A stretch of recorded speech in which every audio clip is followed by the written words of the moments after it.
we have an independent responsibility, no matter what the Justice Department may do, when we believe that impeachable offenses have been committed, no matter what the Senate may do.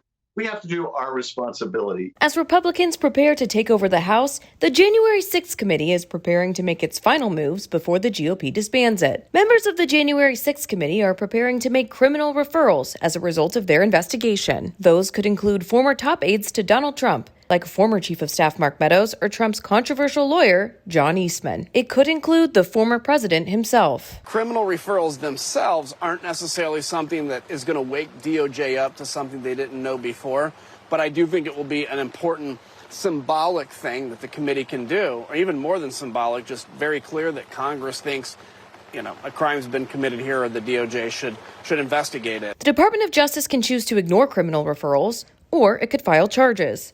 DOJ officials have already shown a willingness to act on congressional requests related to January 6th. Last year, House Democrats voted to hold Steve Bannon in criminal contempt of Congress. Are 229.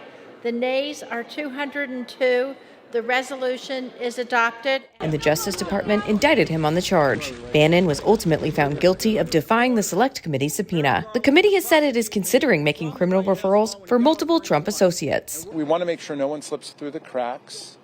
We want to make sure that the key organizers and movers of this attack don't escape the scrutiny of the justice system. The Department of Justice is already conducting its own investigation of the events behind the January 6th riots. Republicans have continuously argued the committee is politically motivated, and their plans to shut it down have pushed Democrats to release their final report before the holidays. Sarah Westwood for the Washington Examiner.